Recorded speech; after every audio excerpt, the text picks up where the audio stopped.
சென்னை ராயபுரம் சட்டமன்ற தொகுதியில் திமுக சார்பில் போட்டியிடும் வேட்பாளர் சுபேர்கான் சத்தியம் தொலைக்காட்சி அளித்த சிறப்பு நேர்காணலை பார்க்கலாம். ராயபுரம் தொகுதியில் திமுக வேட்பாளர் சுபேர்கான் நம்முடன் இணைந்துள்ளார். அவர்களுடன் சில கேள்விகளை முன்வைக்கலாம். வணக்கம் சார், முதல் முறையாக சட்டமன்ற தேர்தலில் போட்டியிடுறீங்க. மக்களுடைய வரவேற்பு எந்த அளவுக்கு இருக்கு? வேற இந்த தொகுதி மக்களுக்கு என்னென்ன கோரிக்கைகள்லாம் வச்சிருக்காங்க சார்?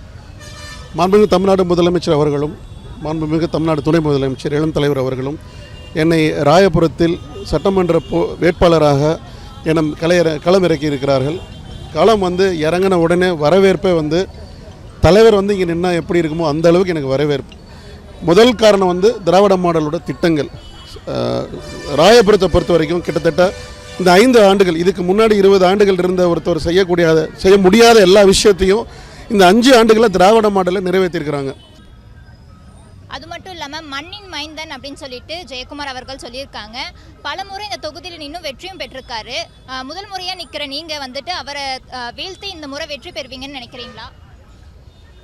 அவர் இந்த மண்ணை விட்டு போய் கிட்டத்தட்ட 1991 வெக்கேட் பண்ணிட்டு போயிட்டார். அவர் மயிலாப்பூரின் மைந்தர், ராயபுரம் மைந்தர் அவர் கிடையாது.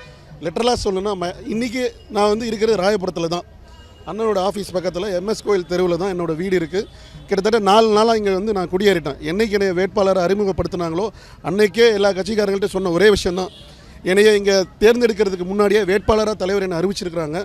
நான் இங்கே வீடு இங்கே குடிபெயர்ந்து தான் என்னோடய தொகுதியோட வேலையை ஆரம்பிக்க போகிறேன் அப்படின்னு சொல்லி நான் இங்கே என் குடும்பம்லாம் இங்கே தான் இருக்குது. இப்போ அங்கேருந்து தான் நான் வரேன்.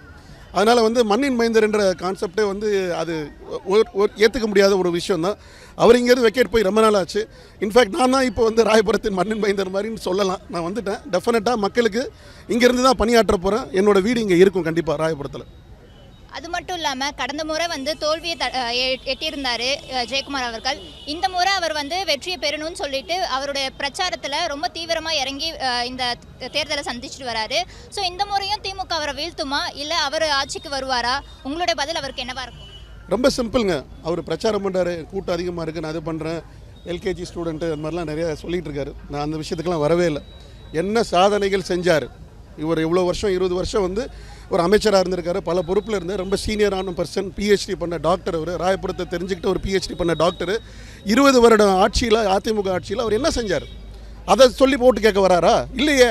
அதை பற்றி பேசுகிறாரா? இல்லையே. பிஜேபி கூட கூட்டணி இருக்குது, அதை வச்சு தானே பேசுகிறாரு.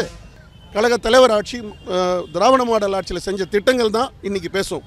அது சும்மா அவர் LKG பிடிச்சிட்டு வந்திருக்காரு, அவருக்கு ஒன்றும் தெரியாதுன்றது சொல்கிற வாதம் கரெக்டான வாதம் இல்லை. நிறைய விஷயங்கள் நடந்திருக்கீங்க, நடக்கலைன்னு யாருமே சொல்ல முடியாது. இனி வரக்கூடிய காலகட்டங்களில் எனக்கு ஒரு வாய்ப்பு ராயபுரம் மக்கள் கொடுத்தாங்கன்னா இன்னும் சிறப்பாக திராவிட மாடல் 2.0 செய்வோன்றதை நான் உறுதியளிக்கிறேன். குறிப்பாக மீண்டும் ராயபுரம் தொகுதியை திமுக தன்வசப்படுத்துமா அல்லது அதிமுக தன்வசப்படுத்த உள்ளதா என தேர்தலின் முடிவில் காத்திருந்து பார்க்கலாம்.